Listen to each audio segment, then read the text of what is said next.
selamat malam para hadirin pengunjung Tunjungan Plaza 1 yang berada di atrium UG. Bagi para pengunjung yang kebetulan melewati stand kami, yaitu stand Kedereka yang terselenggara atas kerjasama Universitas Ciputra bersama Kementerian Pendidikan, Kebudayaan, Riset dan Teknologi. Pada malam hari ini kita akan berbicara topik mendesain ulang masa depan pendidikan. Kebetulan di hadapan Bapak dan Ibu sekalian kita ketemu dengan para pakar pendidikan. Nah, yang di ujung sebelah kiri saya, mari kita beri aplaus, adalah Pak Endro Tomo. Pak Endro Tomo. Nah, ini. Kemudian yang di tengah ini adalah yayasan, dari Sekretaris Yayasan Universitas Ciputra. Kita berikan aplaus untuk Bapak Denny Bernardus.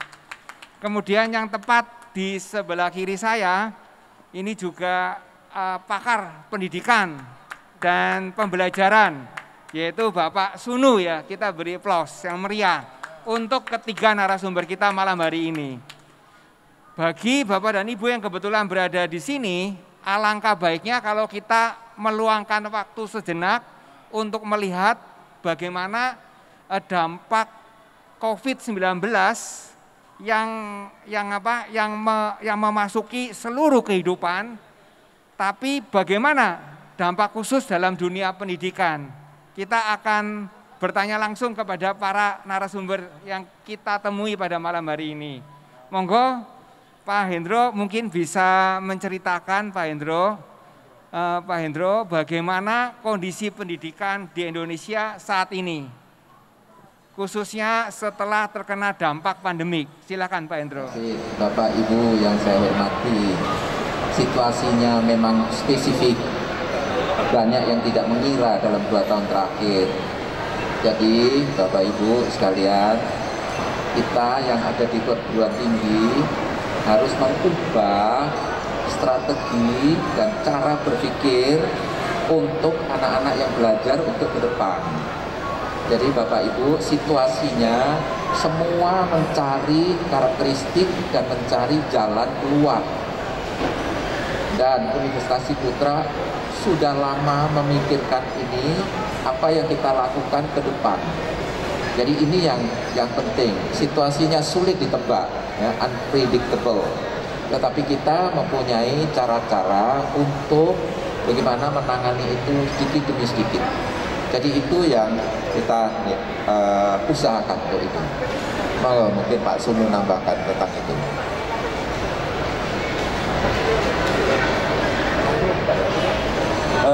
Ya, saya kira saya melanjutkan dari kata Pak Endro. Sekarang dimanapun juga dunia pendidikan di dunia ini sudah bingung semua gitu ya.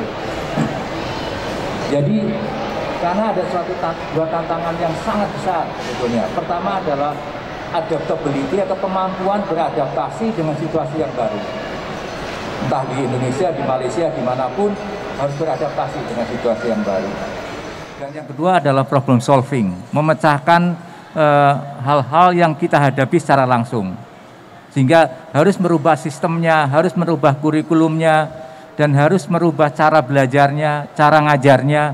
Itu tantangan yang sekarang dirasakan berat oleh siapapun yang berkecimpung di dunia pendidikan, gitu.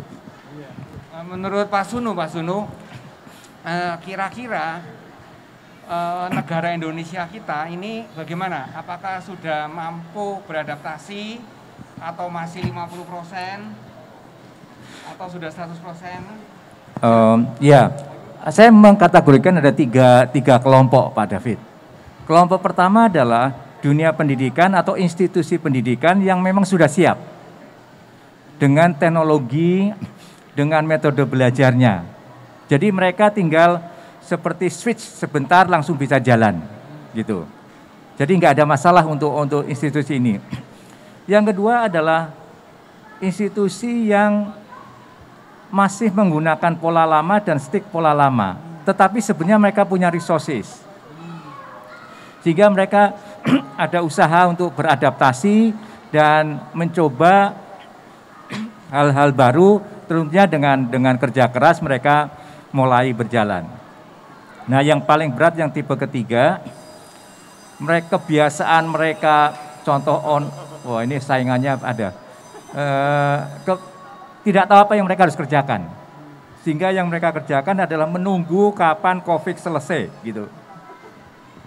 Pasif ya? Jadi pasif sekali enggak, tetapi kebiasaan mengajarnya dipindahkan dengan cara memberikan PR gitu loh. Nah, ini yang paling berat sebenarnya kondisi ini. Jadi akhirnya menyiksa siswa ya? Iya, betul sekali. Jadi siswa dikasih tugas, suruh mengerjakan di rumah, koreksi gurunya, nanti dikasih tugas baru kayak gitu. Jadi seperti itu. Baik Pak Sunu, terima kasih. Mungkin Pak Denny bisa memberikan gambaran bagaimana kesiapan Universitas Ciputra menghadapi pandemik ini. Monggo Pak Denny. Ya, terima kasih Pak David, Bapak Ibu sekalian. Jadi atas nama Universitas Ciputra mungkin bisa dimasukkan dalam kelompok yang pertama Pak Sunu ya.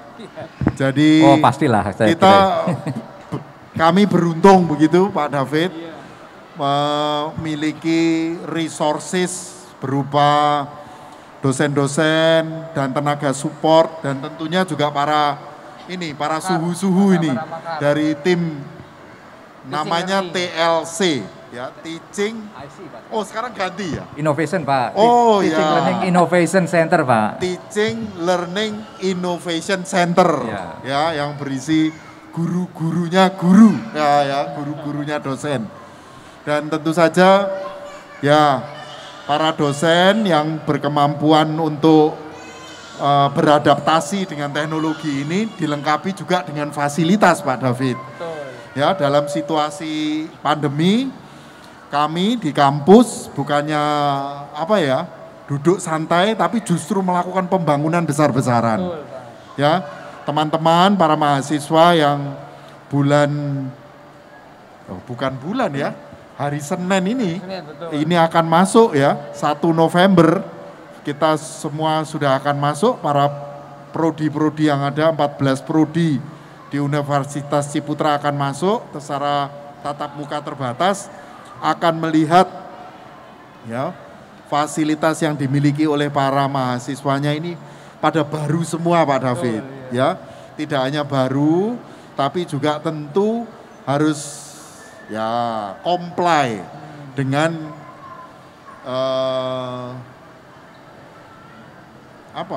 jaga jarak. Betul. Ya, kemudian masker juga kita setiap masuk ke gedung kampus harus juga masuk seperti di mall ini tadi. Ya, ada peduli lindungi seperti itu ya, semua harus tervaksin. Jadi mudah-mudahan Pak David, saya berharap apa yang kita siapkan di Universitas Ciputra, baik hardware-nya maupun software-nya ini siap untuk adik-adik semua. Ya. Bagaimana respon orang tua, Bapak? Ya, saya kira meskipun mereka ini dewasa secara usia, tapi tentu peran orang tua ini masih besar, Pak David ya, utamanya para orang tua siswa yang berada di luar kota, karena dari 5.000 lebih mahasiswa kami ini 40%-nya itu berasal dari seperti Palu tadi ini Pak ya, Makassar, Jawa Timur dan sekitarnya. Untuk melepas putra-putrinya balik ke kampus Universitas Ciputra Surabaya kan mereka harus kos nih. Nah, orang tua juga kita berikan edukasi Pak melalui online ya, juga kita aktif educate para orang tua itu melalui sosial media kita. Bahwa semuanya sudah dipersiapkan dengan baik. Meskipun tetap ada opsi orang tua bisa melarang putra-putrinya untuk tidak pergi ke kampus. Ya, seperti itu Pak David. Iya. Menurut Pak Hendro Pak, misalnya perkuliahan itu dibagi menjadi 2. Jadi ada kelas, ada mahasiswa yang hadir di kelas, tapi ada juga mahasiswa yang tetap tinggal di rumah. Nah, menurut Pak Hendro, apakah secara ini outcome-nya itu ujung-ujungnya sama, Pak? Iya. Kita mesti berusaha kemampuan itu sama. Iya. Caranya Jadi, bagaimana, Pak? Jadi tidak boleh kita sebagai proses pendidikan lantas membedakan itu kurang dan sebagainya. Iya. Tetapi tentu ada hal-hal yang mahasiswanya dapat. Iya. Berbeda dengan yang di rumah. Di rumah. Tapi mahasiswanya yang dapat. Iya. Tapi kita mengusahakan sedapat mungkin itu sama, ya Pak. Jadi strateginya tentu agak beda. Iya. Nah, di Ciputra sudah siap itu hybrid namanya. Iya. Nah, ini kapan dia di kampus dan kapan di rumah dan bagaimana caranya yang di rumah. Iya. Jadi sebetulnya yang masuk di kampus itu hal-hal yang memang mungkin yang kita sebut hands on ya. Jadi harus pegang alat yang di rumah tidak ada. Iya. Laboratorium kedokteran misalnya itu tidak mungkin di rumah dia tidak ada. Iya. Preparat itu tidak ada. Iya. Gitu. Tapi kalau masak itu ada wajan dan semuanya di rumah dia bisa. Iya. Jadi praktek itu dilakukan di rumah. Tapi kemampuannya harusnya tetap. Nah, jadi kita lagi proses untuk itu. Tapi yang penting sebetulnya kita ada kemampuan-kemampuan itu yang betul-betul yang tadi disampaikan Pak Sunu itu adaptable.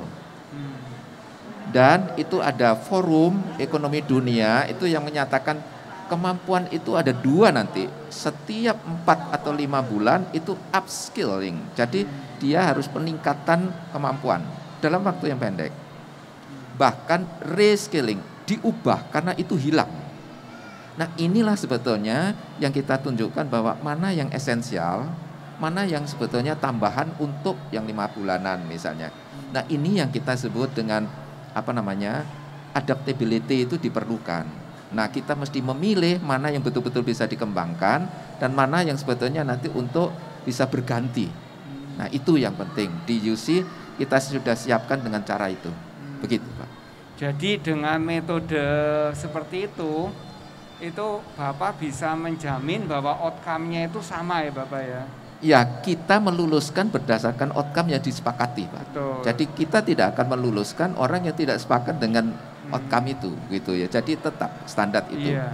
Dan standar itu juga kita sudah setting untuk levelnya ASEAN ya, Pak. Yang disebut dengan ASEAN Reference Qualification Framework. Jadi itu yang kita cek untuk kualifikasi ini. Tidak hanya standar Indonesia ya, tetapi juga kita mesti mengarah kepada regional standar. Saya kira itu, Pak. Baik, Pak Dini mau menambahkan? Ya, Silakan, saya Pak hanya Dini. menambahkan saja fasilitas kelas yang ada yang sudah disiapkan setelah sekian lama ini proses tatap muka menjadi terganggu, harus online semua. Sekarang di Universitas Ciputra itu setiap kelasnya itu bisa double, Pak. Secara langsung otomatis tatap muka, tetapi langsung ada kamera yang disorotkan ke ruangan itu bersama dosennya sehingga 50% dari kelas yang masih ada online, misalkan di kamar kos atau yang masih di luar kota, itu bisa mengikuti proses perkuliahannya. Jadi semua kelas sudah dipenuhi fasilitas tersebut. Termasuk adik-adik yang ada di luar kelas itu bisa bertanya, Pak Indro, Pak Sunu, saya mau bertanya, itu bisa. Iya. Itu alatnya apa namanya, Bapak? Ya itu ada teknologinya gitu ya, teknologi kelas. Ya, ada Pak. Jadi kita sudah nyiapkan teknologi yang sangat maju ya, Bapak ya. Siap. Iya. Baik, mungkin Pak Sunu bisa memberikan gambaran. Karena kita satu di kelas, satu tidak di kelas, kemudian kan mengalami emosional yang berbeda.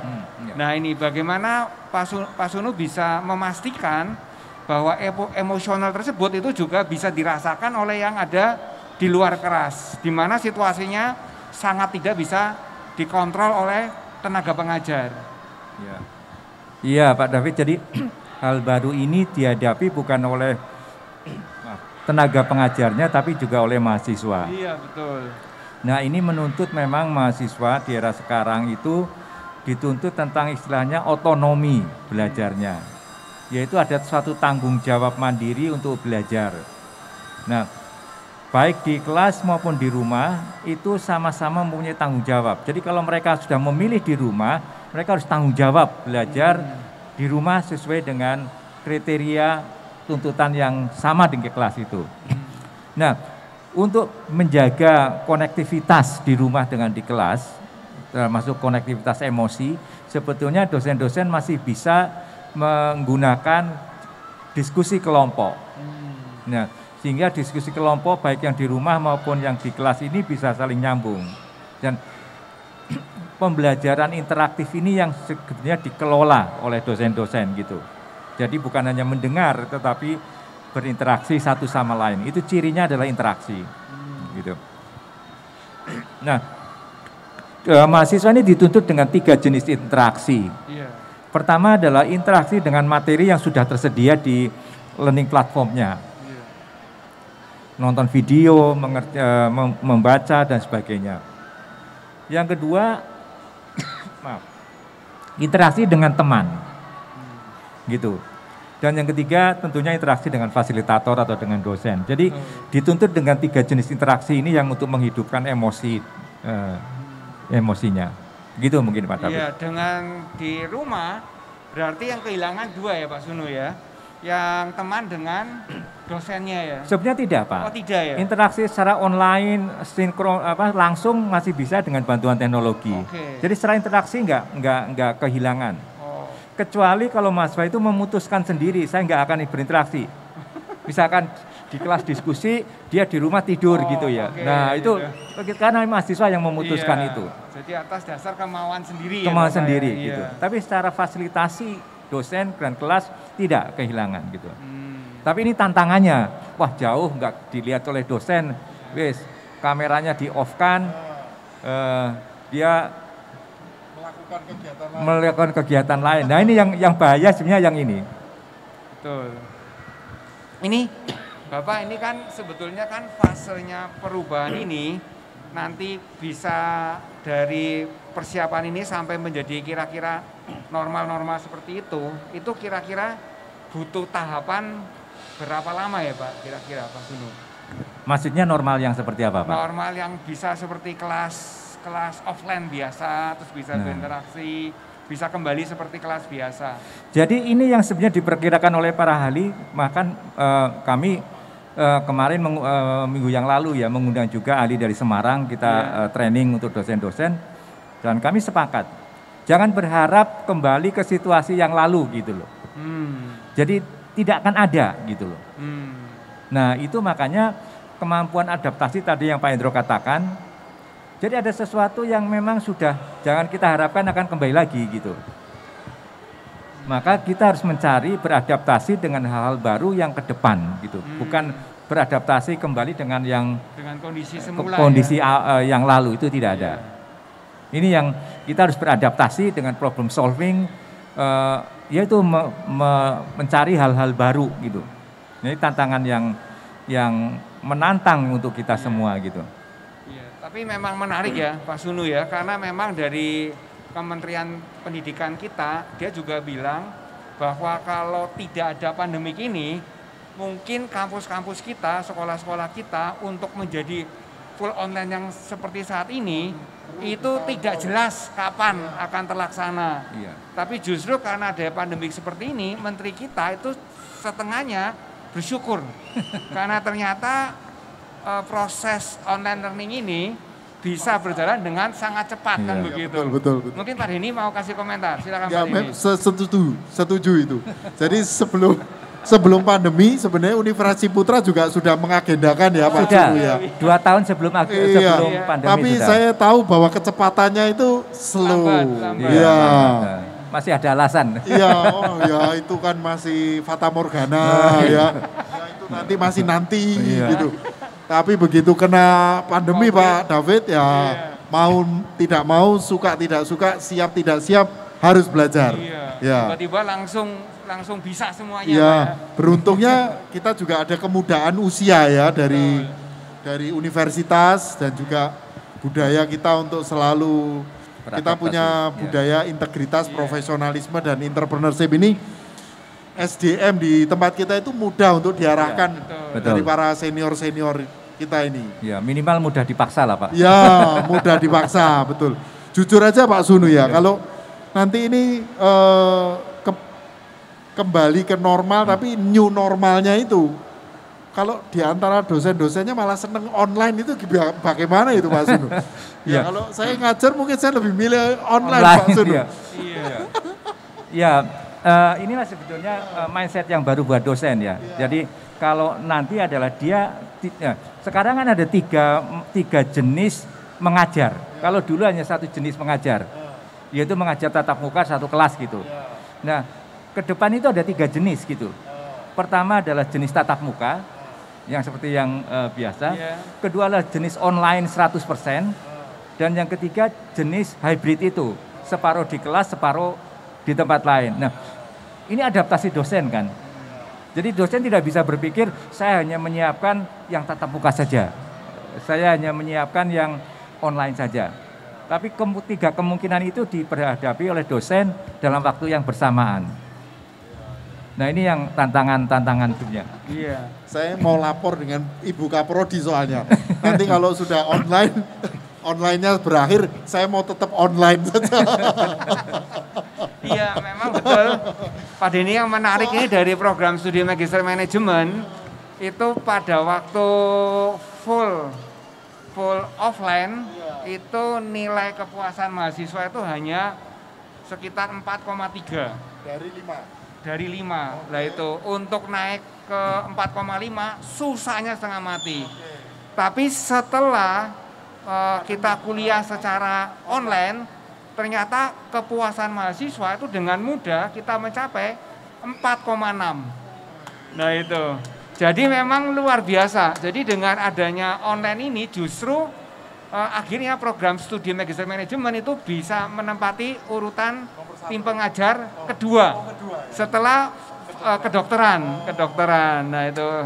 Jadi rupanya memang kedokteran nggak bisa dikalahkan Pak. Angel tenan itu memang kedokteran. Karena ya memang suhunya manusia Pak. Nah mungkin saya akan bertanya sama ini Pak Hendro. Ini kan kalau kita kuliah sekarang ini Pak online, namanya sih online Pak.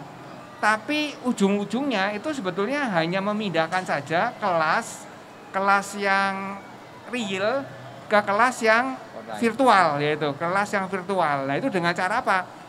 Dosennya tetap ngomong terus kan gitu loh Pak, ngomong terus gitu. Nah ini, nah itu kenapa bisa terjadi seperti itu? Menurut Pak Hendro, apakah betul fenomena mengajar namanya online, tapi dosen malah tetap jadi seperti seminar itu tadi, ngomong terus begitu?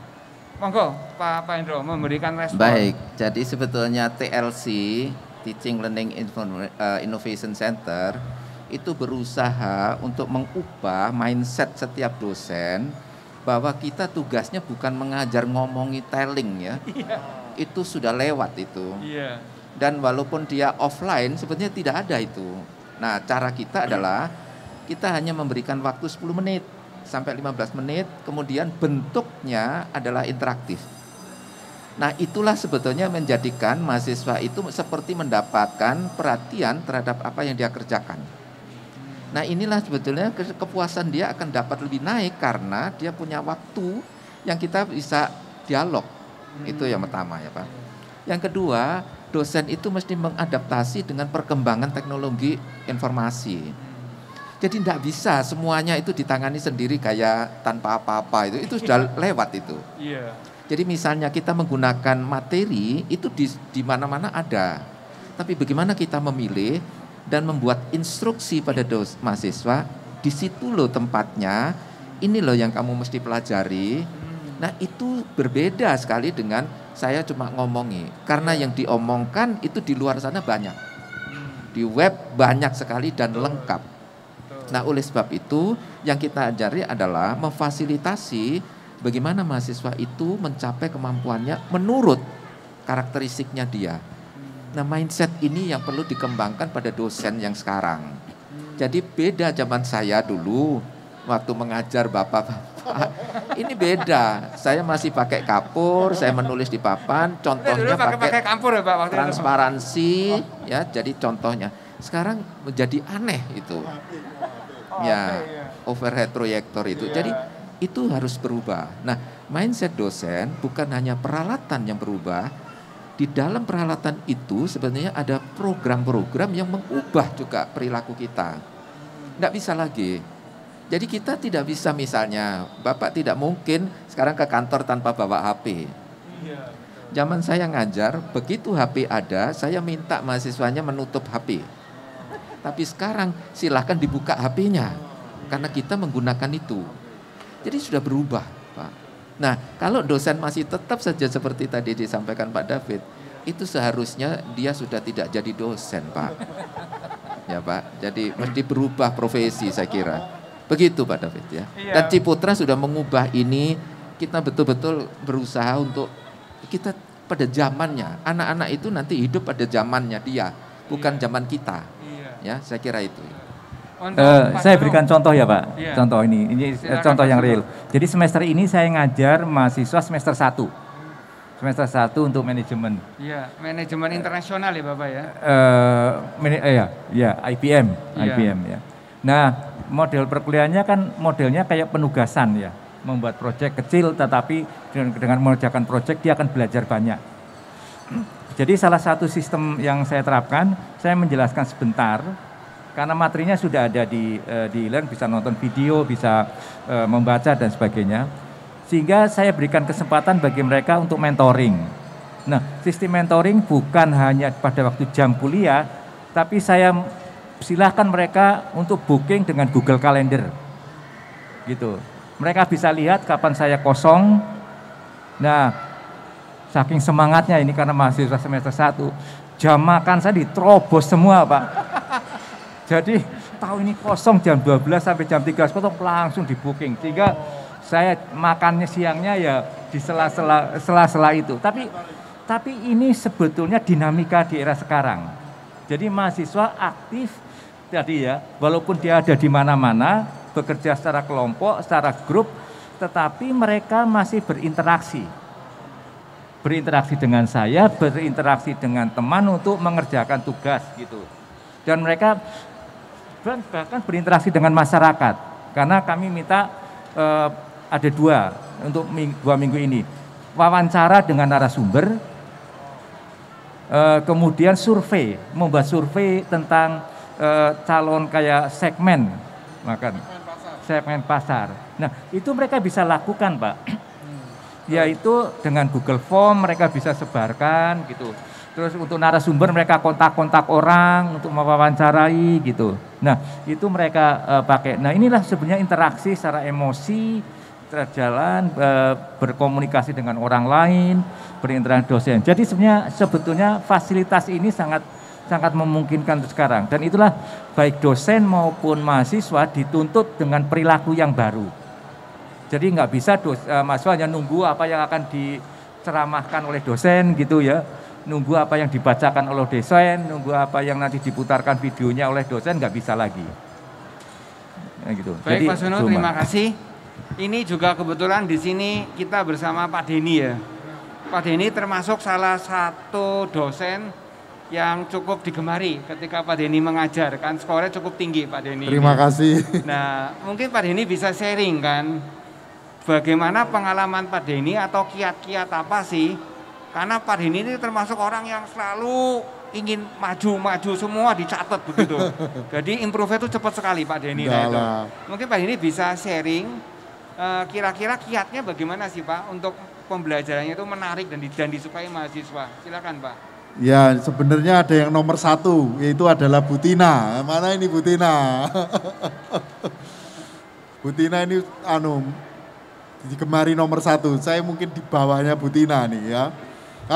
Itu dia Bu Tina, terima kasih. Nah, ini memang Pak David, pengaruh dari adanya peranan Teaching Learning Innovation Center ini ini benar-benar membantu saya. Saya sebenarnya kan profesinya bukan dosen, betul, tapi ya. saya sebagai direktur di Ciputra Group. Iya, betul. Nah, berkat bantuan dari bimbingan rekan-rekan TLIC ini, itu saya mempelajari bagaimana cara untuk bisa survive di kelas. Betul. Oke, dahulu pakai metode tatap muka, Betul. tapi waktu memasuki pandemi mau nggak mau harus juga belajar online. Betul. Kami menggunakan Moodle, menggunakan Mentimeter, Betul. menggunakan Kahoot, banyak aplikasi-aplikasi, ya. Tetapi yang saya ceritakan, karena ini juga arahan dari TLC, itu adalah pengalaman pribadi saya. Bagaimana pengalaman manajemen yang saya alami selama saya berkarya di Ciputra Group. Alhamdulillah sekarang sudah 31 tahun saya bersama grup, ya, grup Ciputra Group ini. Itu yang saya share, ya, setelah para mahasiswa itu melakukan proses pembelajarannya menggunakan contoh-contoh studi kasus perusahaan-perusahaan kelas dunia. Ya, misalkan kita pilih satu topik minggu ini apa, studi kasus tingkat dunianya apa. Nah, di Indonesia ya saya sharing tentang pengalaman di grup Ciputra. Sehingga cerita yang saya tampilkan itu bukan cerita dongeng, tetapi benar-benar realisasi bahwa ini pernah kejadian yang saya alami. Ya, kebetulan biasanya saya mengambil contoh waktu saya sebagai manajer marketing, waktu saya sebagai peran apalagi, karena banyak journey dari karier saya selama 30 tahun di Ciputra itu, Pak. Jadi ya kelasnya menjadi hidup meskipun itu online begitu, Pak. Iya. Jadi pengalaman Bapak itu dengan kita memberikan banyak pengalaman-pengalaman real secara pribadi, itu pembelajaran di kelas menjadi menarik seperti itu ya Bapak ya. Iya, semoga. Pak Hendro lagi mau menambahkan, silakan Pak Hendro. Di Ciputra itu yang bagus, satu cirinya entrepreneurship itu jiwanya innovation ya Pak. Satu. Yang kedua, terkenal dengan membuat pembelajaran yang berbasis pada kenyataan real, kejadian real di lapangan. Seperti ini kita belajar real ini, dan itu betul-betul dilaksanakan. Ya, ini yang berdasarkan kejadian real sehingga mahasiswa itu belajar dengan situasi yang bukan khayalan gitu. Betul. Nah, itu yang menarik. Apalagi kalau di program S2 itu karena dia pekerja yang sudah lihat itu situasi. Nah, jadi pengalaman Pak Denny sebagai sebuah kasus bisa diteliti real adanya begitu, bukan berteori. Betul. Dan ini statement para ahli di pendidikan sekarang dikatakan, kalau semuanya berteori tidak bisa diaplikasikan, itu tidak ada gunanya. Jadi betul-betul itu adalah yang bisa dilaksanakan. Nah, ini yang saya belajar dari situasi itu ya. Di perguruan tinggi negeri banyak entrepreneurship itu hanya sekali dalam satu semester, dan itu hanya berkuliah ya, tidak cukup gitu, tidak cukup. Nah, di UC itu sampai akhir, mulai awal sampai akhir menjadi ciri. Nah, itu yang menarik. Jadi belajar berbasis pada kasus real. Nah, ini yang saya kira ke depan sudah tidak bisa lagi, harus begitu. Mas. Iya, terima kasih Pak. Ini bagaimana pengalaman Pak Sunu ya. Tadinya kan di teaching learning itu hanya itu saja, namanya teaching and learning saja. Tapi hari ini ditambahin teaching and learning innovation. Mungkin Pak Sunu bisa menambahkan ada inovasi apa sih di balik teaching and learning itu? Monggo Pak.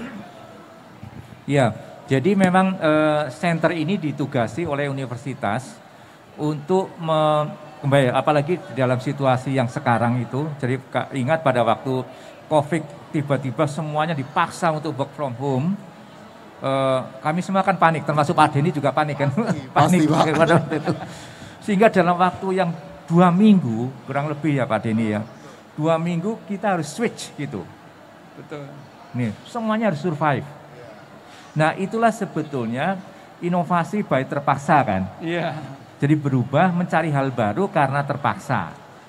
Nah, akhirnya dengan terpaksa itu kan kita belajar banyak, walaupun didorong dengan keterpaksaan. Nah, Kemudian karena sudah 2 tahun kami belajar kan. Wah ternyata memang tidak bisa hanya bertahan dengan apa yang sudah dikerjakan.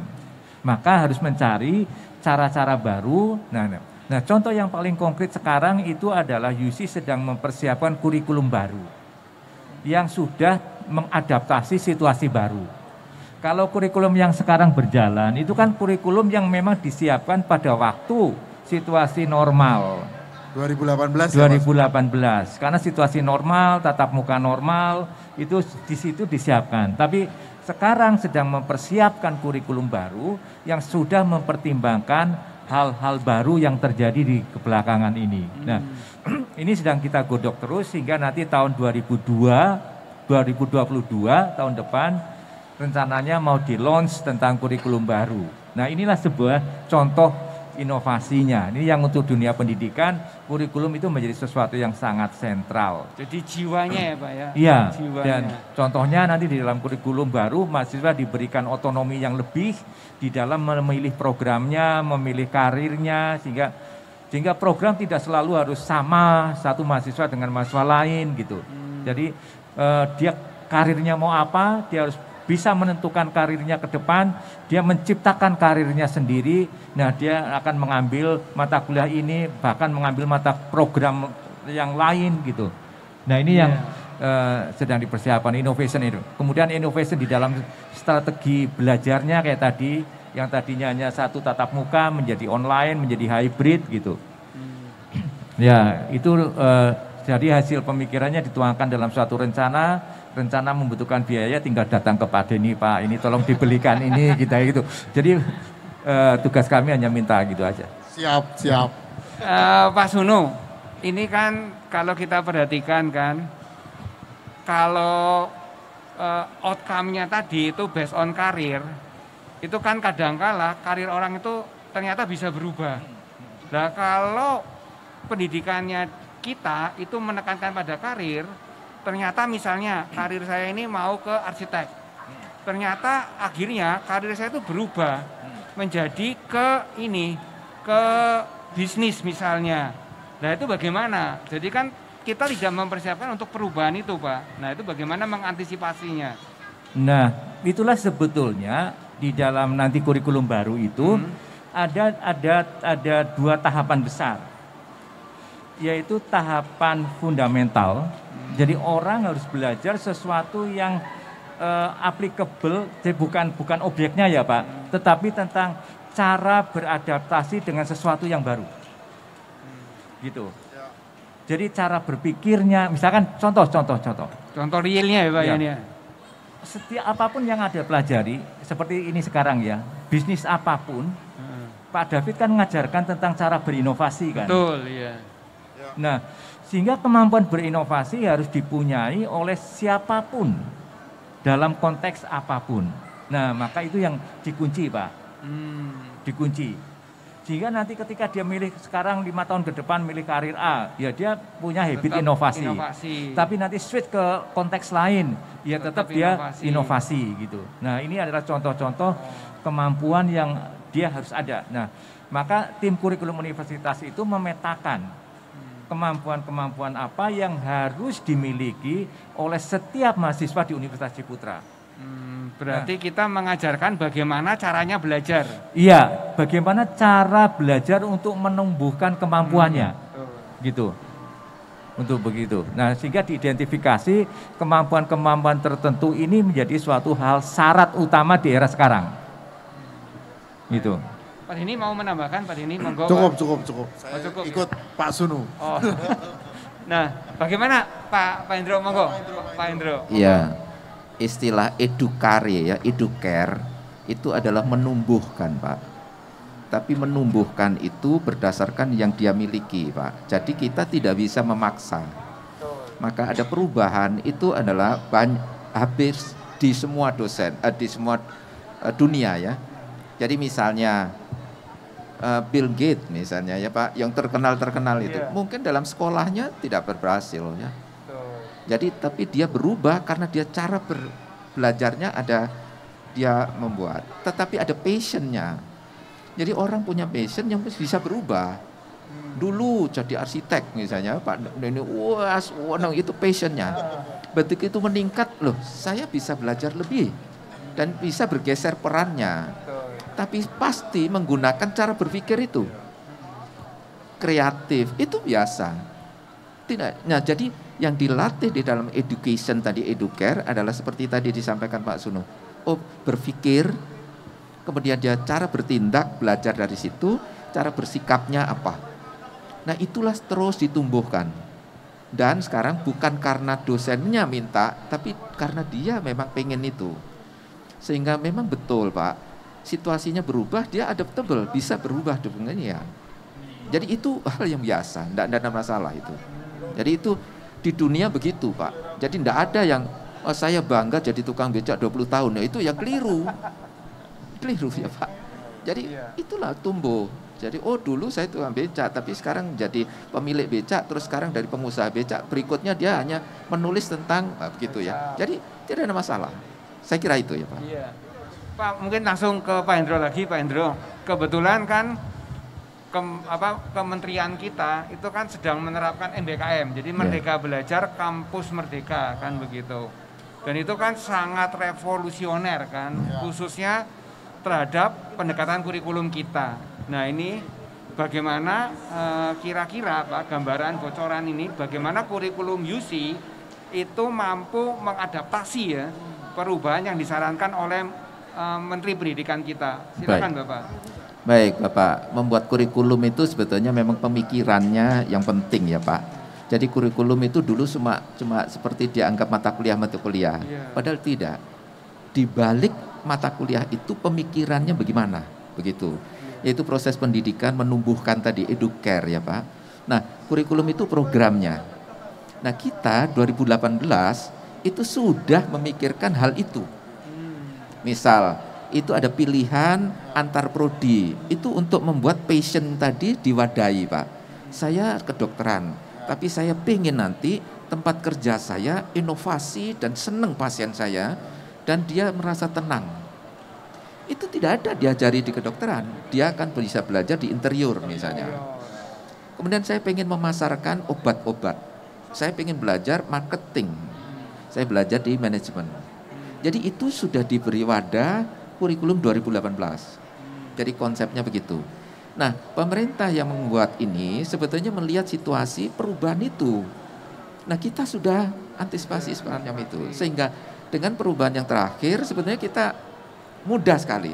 Tinggal kita mengajak teman-teman yang dulu belum sepenuhnya seperti itu, lantas kita garap dengan frame yang baru ini lebih jelas. Itu yang kita lakukan. Jadi kita tidak ada masalah. Bahkan kalau disebut Merdeka Belajar sebetulnya kita sudah lakukan itu. Sehingga perubahannya sebetulnya kita tidak terlalu sulit. Karena kita juga berusaha di TLC ini berusaha untuk menggarap itu betul. Misalnya Pak ya, contoh ini. Bagaimana membuat sebuah rumusan mata kuliah itu dalam isinya itu mudah diakses orang gitu. Sehingga saya bisa pilih gitu. Tapi kalau tidak ada yang bisa dipilih, tidak ada yang di program, apa yang mau dipilih? Nah itu yang diusahakan. Kita membuat standar, isilah ini, buatlah ini, supaya bisa dilihat orang, begitu. Misalnya kalau ngajar harus ada 3 menit memberi gambaran, apa sih mata kuliah itu, gitu ya. Itu tidak mudah Pak, membuat semacam ini ya Pak. Saya 40 tahun di perguruan tinggi, itu usul begini sudah lama sekali, tapi tidak pernah terjadi. Nah itu di UC terjadi gitu. Nah ini kan menarik ya Pak. Dan itu kita bisa share gitu. Ketiga, kita bisa melihat di banyak kampus, saya keliling di Indonesia itu 10 tahun ya Pak. Saya bisa melihat bahwa ini inovasi ini cepat sekali Pak. Cepat. Dan ini dilakukan.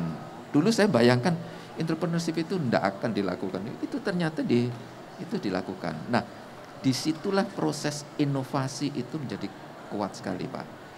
Merdeka Belajar itu ada 4 kuncinya, yaitu sebetulnya memberi hak mahasiswa untuk memilih. Ini Pak. Kedua, untuk perguruan tinggi memfasilitasi pilihan. Yang ketiga, memberikan hak orang lain untuk mengakses kita Pak, terutama dunia industri Pak. Ya Pak. Jadi Yang keempat, itu memberikan akses dari luar untuk masuk ke kampus, ya Pak.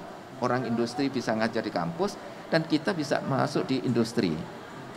Dan recognize, Pak. Nah, jadi kita ini lulusannya sedekat mungkin nanti terakui dalam dunia real. Itulah yang kita kembangkan, Pak. Ya, jadi konsep 2018 sudah, ini yang terakhir ini betul-betul kita akan wujudkan ke sana. Saya kira itu ya Pak. Tahun depan ya Pak Indro itu ya? Iya. Pak. Ini pertanyaan ke Pak Denny, pertanyaan ke Pak Denny. Pak Denny kan pada waktu Pak Denny awal-awal masuk, itu kan Pak Denny juga sebetulnya sudah menerapkan profesional itu untuk mengajar di kampus dengan istilah kalau kita namanya entrepreneur in resident kan begitu. Nah itu kan kelihatannya jadi idenya Pak Denny itu kan lebih awal lebih maju ya. Nah itu kira-kira itu mengapa waktu itu kok bisa ada pemikiran seperti itu Pak Denny? Pak Denny mungkin bisa flashback untuk menceritakan, silakan Pak. Ya betul.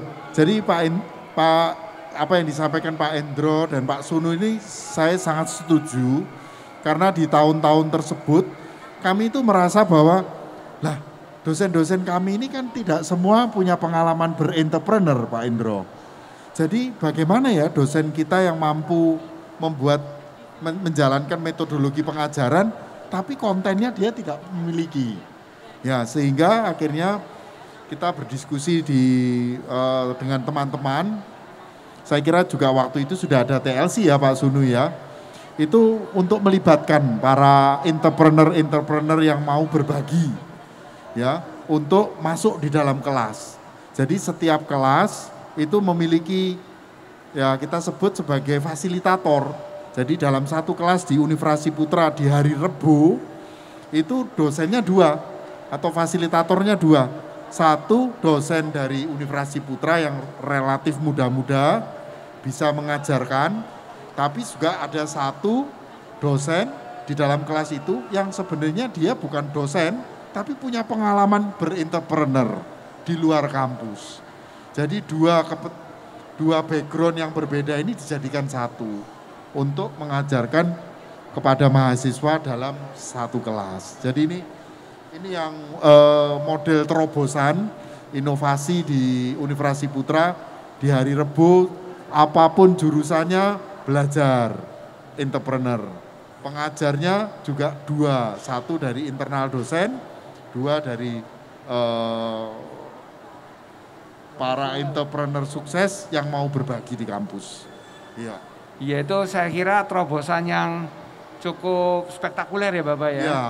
Dan ya banyak ternyata para entrepreneur yang mau berbagi. Iya. Jumlahnya hampir sekitar 100 orang 100 ya yang Bapak mau ya? berbagi. Iya, luar biasa. Luar biasa ya, responnya positif ya Bapak ya. Iya. Nah, mungkin Pak Sunu bisa memberikan tahapan kan. Karena kan banyak orang tidak percaya kan kalau entrepreneur itu bisa diajarkan. Banyak orang tidak percaya kalau entrepreneur itu bisa dididik supaya orang jadi entrepreneur, tapi itu adalah bakat alamiah kan. Nah ini bagaimana Pak Sunu meyakinkan para audiens kita, itu khususnya para orang tua, itu bahwa melalui pendidikan itu entrepreneur bisa diciptakan. Monggo Pak. Iya memang begini Pak David, ada perubahan zaman juga membawa perubahan juga. Memang betul di awal-awal tentang studi tentang entrepreneurship itu berdasarkan pada istilahnya trait atau bakat Pak. Bakat yang terbawa sejak lahir itu. Nah dari persepsi karena itu menganggap bahwa tidak semua orang itu punya bakat untuk menjadi entrepreneur. Itu karena memang betul pada penelitian awal tentang entrepreneurship itu sangat mengandalkan pada bakat ini, trait ini. Nah kemudian entrepreneurship itu berkembang di dunia ini. Pengertiannya agak bergeser Pak, yaitu tidak mengandalkan bakat lagi, tapi mengandalkan kemampuan, Pak. Nah, yaitu yang dinamakan dengan kompetensi. Nah, kalau mengandalkan kemampuan, maka sebetulnya setiap kemampuan itu bisa dilatihkan, bisa dikembangkan, gitu. Hanya apakah mahasiswa itu punya kesempatan untuk berlatih atau tidak, gitu. Nah inilah. Nah Pak Ciputra sendiri kan ada suatu persepsi bahwa membentuk entrepreneur kan yang ketiga itu ya, karena dari lahir, lingkungan dan latih. Nah latih inilah sebetulnya kompetensi itu. Jadi kompetensi entrepreneurship itu sesuatu yang bisa dipelajari dan dilatihkan kalau kita mengandalkan pada suatu kompetensi. Bahkan di era sekarang, perkembangan sekarang, entrepreneurship bukan hanya kompetensi, tapi sebagai metode. Suatu cara untuk mengembangkan kemampuan seseorang. Itu. Jadi lebih, kalau itu metode, itu sesuatu yang memang bisa dikaji, dipolakan, dan bisa dikembangkan. Jadi memang entrepreneurship berkembang sekarang ada 3 tahapan ini. Nah, maka di UC itu, karena di UC adalah dunia pendidikan, maka mengambil posisi yang kedua dan ketiga juga mengakui yang pertama, bakat. Bahwa memang ada orang-orang yang berbakat di sana. Tapi berbakat tanpa dikembangkan dan dilatih, percuma. Dan dilatihnya itu menggunakan sebuah metode yang namanya metode entrepreneurial gitu. Maka dosen-dosen pun perlu belajar metode ini. Jadi itu perkembangannya. Ini jadi menurut Bapak ternyata melalui pendidikan itu bisa dijalankan. Jadi pertanyaan berikutnya ke Pak Denny. Lah menurut Pak Denny, seorang entrepreneur itu sebaiknya, karena tadi dikatakan sebagai kompetensi, itu apakah entrepreneur itu sebaiknya berada di level operasional atau berada di level strategis? Kedua-duanya ya Pak ya? Iya. Saya kira menjawab pertanyaan sulit dari Bapak penguji. Angel Pak David. Ya kedua-duanya itu punya manfaat. Iya. Ya pada saat seseorang itu berada di level strategik, dia bisa memberikan pemahaman added value-nya akan ada di mana. Begitu ya. Iya. Sama juga pada saat dia sebagai eksekutor, meskipun direncanakan strategik itu seperti ABC, tapi waktu dieksekusi ternyata ABC ini perlu melakukan modifikasi. Nah, pemahaman entrepreneurial itu bisa merubah sebuah kesempatan yang ada di lapangan. Nah, kenapa enggak? Misalnya seperti mungkin itu. Pak Denny bisa memberikan contoh pengalaman real, ya kan lebih asik nih buat Pak Denny. Betul sekali. Ya monggo Pak, kasih Ya. pengalaman realnya Pak. Pada waktu Bapak jadi manajer tanah misalnya, kan banyak demo itu Pak. Atau jadi manajer marketing misalnya Pak, monggo Pak. Sederhana Pak David, saya pernah jadi manajer marketing di Surabaya, menjual perumahan Citraland Surabaya itu dengan mudah sekali. Betul. Kemudian apa yang saya jalankan secara strategik itu, wah kita tularkan yuk sesuatu kisah sukses ini di daerah, di luar. Ya, waktu itu kebetulan saya menjadi GM. GM di perusahaan baru, yaitu di Manado. Nah, Pak David bisa memahami apa yang sukses di Surabaya, kota besar, itu pasti sukses di Manado. Iya. Jadi barang tipe yang sama, saya contoh di Surabaya itu saya tinggal copy paste aja di Manado. Lah, apa yang terjadi Pak David? Ternyata laku tidak laku. Tidak laku. Loh saya merasa loh. Ini salahnya apa ini? Begitu ya Pak ya. Iya menarik. Jadi nih Pak ya. waktu itu ya saya harus secara operasional memahami apa yang terjadi di situ. Betul. Ya, ternyata ya mohon maaf Pak David. Ternyata tipe-tipe yang di Surabaya itu terlalu kecil buat orang di Manado. Ya. Nah, di Surabaya memang harga tanahnya sudah 10 juta misalnya begitu ya. Sedangkan di Manado harganya jauh lebih murah. Jadi tipe-tipe yang ada di Surabaya itu ya terlalu kecil bagi orang Manado, satu. Nomor 2, gaya minimalis di Surabaya disukai. Tapi kalau di Manado ternyata sukanya klasik Pak, ke Belanda-Belandaan. Karena Eropa. memang keturunan Eropa ya Bapak ya. Iya betul, suka dansa, suka ngobrol begitu ya. Jadi hal-hal yang tadi strategis diarahkan ke apa ya harus saya rubah akhirnya. Iya, nah seperti itu Pak David. Ya itu kapan Bapak menyadari Pak itu? Ya waktu itu saya sebagai petugas lapangan ya Pak ya, sebagai petugas yang menjalankan amanah untuk di Ciputra kan harus sukses ya Pak ya. Ya ini sukses harus kepepet ya, harus kepepet itu ya harus cari jalan begitu.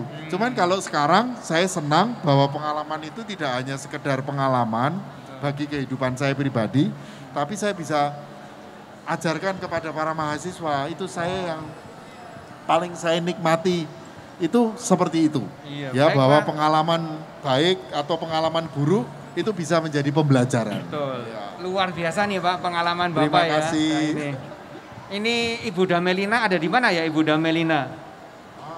Pak Damelina yang ada. Ini bapaknya ada, ibunya kemana nih? Belanja.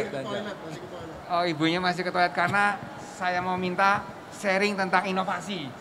Iya, karena ini kebetulan Ibu Damelina ini tentang inovasinya juara nih. Juara berapa Pak Denny? Ibu Damelina ini juara berapa inovasinya? Waduh, kemarin juara Innovation Award. Nah, juara 1 ya. Nah mungkin Bu Dame bisa menceritakan di sini. Bu sini Bu, sini loh. Ya ceritakan sedikit. Ini kan pitchingnya cuma 3 menit. Tantangannya bagaimana proses inovasi yang dilakukan oleh Magister Manajemen. Silakan. Oke, jadi Bapak Ibu yang ada di YouTube dan ada di tempat ini sekarang, S2 itu S2 Program Studi Magister Manajemen Universitas Ciputra. Di forum akademik pada tahun 2021 memenangkan Innovation Award di tingkat akademik. Nah, yang kami lakukan adalah sebenarnya kita melihat referensi dari buku 10 Types of Innovation. Di sana ada 10 tipe inovasi. 2 diantaranya adalah di bagian service dan di bagian networking. Nah, dari networking itu ada satu namanya collaboration. Di collaboration ini kita manfaatkan untuk merancang kurikulum S2 berkolaborasi penyelenggaraannya dengan prodi-prodi yang ada di S1 Universitas Ciputra. Jadi kita membuat satu konsentrasi peminatan kita sekarang ada 3, family business, corporate entrepreneurship, dan manajemen expert. Nah, untuk membuat konsentrasi ini lebih beragam, kita bekerja sama dengan S1 di UC karena dosen-dosen di S1 juga memiliki kualifikasi yang bisa mengajar di S2. Jadi untuk service kami melakukan 2 hal. Yang pertama adalah try before you buy. Jadi teman-teman, Bapak Ibu, nanti kalau ingin merasakan pembelajaran di MM sebelum mendaftar, boleh mengikuti kelas-kelas yang kami buka untuk umum. Informasinya ada di IG-nya @UC Magister. Nanti akan di sana ada informasi kelas-kelas yang kami buka untuk umum. Kelas-kelasnya sangat menarik. Dan yang kedua adalah service superior performance, yaitu memberikan layanan coaching bagi alumni free, tidak dipungut biaya apapun, sebagai tanggung jawab kami dalam peningkatan kinerja perusahaan alumni. Itu kira-kira. Tadi ada satu Dudi yang bercerita pengalamannya dari Mahrin yang hari ini juga pameran, menceritakan bagaimana Universitas Ciputra MMUC membantu beliau sejak dari mahasiswa sampai lulus. Jadi menceritakan dari 2012 sampai hari ini UC selalu hadir dalam perjalanan bisnisnya. Demikian Pak David. Terima kasih Bu. Sukses Ibu Dame. Terima kasih. Iya. Baik, ini waktunya kita hampir habis. Nah, sebelum kita tutup, kita minta closing statement dari para narasumber kita yang heboh kan. Nah, kesempatan pertama diberi kepada Pak Sunu. Silakan Pak Sunu memberikan closing statement. Iya. Saya akan menekankan lagi bahwa kemampuan beradaptasi dengan kemampuan berinovasi menjadi sesuatu yang tidak terhindarkan di era sekarang. Jadi melalui proses pendidikan melatih 2 hal itu, beradaptasi dan berinovasi atau problem solving. Terima kasih. Baik, silakan Pak. Jangan Pak Denny. Pak Denny nanti terakhir. Pak Denny ini gong-gongnya. Monggo, Pak Hendro. Jadi melalui pendidikan itu membuat orang inovasi, itu penting. Berkreasi, tetapi jangan lupa di innovation itu juga ada etik yang harus dipegang. Karena integritas seperti itulah yang menjadikan dia jadi orang. Gitu. Saya kira itu statement. Itu gunanya pendidikan. Saya kira begitu. Terima kasih. Baik, terima kasih Pak Hendro. Terakhir dari Pak Denny nih, penutupnya nih. Ya, terima kasih Pak David, Pak Sunu, Pak Hendro Tomo. Kalau dari saya menutupnya dengan human capital, Pak. Iya, bagaimana, Karena Pak? semuanya ini perlu dieksekusi oleh para human capital. Baik kita-kita yang sekarang berada sebagai mentor dari generasi muda maupun para mahasiswanya sebagai generasi muda merupakan kunci keberhasilan masa depan ini adalah integritas, profesionalisme, dan entrepreneurship. Oke, kita beri aplaus yang terima meriah kasih. untuk ketiga narasumber kita. Terakhir, memang benar yang dikatakan seluruh narasumber kita bahwa ini adalah tantangan untuk kita. Kalau kita tidak berinovasi, maka kita akan mati. Kalau kita tidak berinovasi, maka bisnis kita tidak bertumbuh. Dari data membuktikan bahwa perusahaan-perusahaan yang terus bertumbuh itu pasti setiap tahunnya memiliki kontribusi 15% itu adalah produk baru. Jadi perusahaan yang selama setahun tidak ada produk barunya itu adalah tanda bahwa perusahaan tersebut dalam kondisi dying. Nah, baik kalau Ciputra itu pasti inovasi hampir setiap hari Pak inovasinya. Karena kalau tidak berinovasi diopiak-opiak sama Pak Denny supaya berinovasi kan begitu. Jadi Pak Denny ini bapaknya inovasi di UC kan begitu. Baik, terima kasih teman-teman sekalian. Demikian talk show kita malam hari ini di Tunjungan Plaza. Selamat malam kepada para hadirin yang ada di Tunjungan Plaza yang pada malam hari ini akan pulang ke rumah. Mudah-mudahan dilindungi oleh Tuhan sehingga bisa sampai ke rumahnya masing-masing. Tapi khusus buat teman-teman yang ada di sini, kita akan berlanjut lagi sampai pukul 10 Pak Denny. Terima kasih Pak Denny. Sukses Pak Denny, Pak Denny, Pak Sunu, Pak Hendro. Nah ini.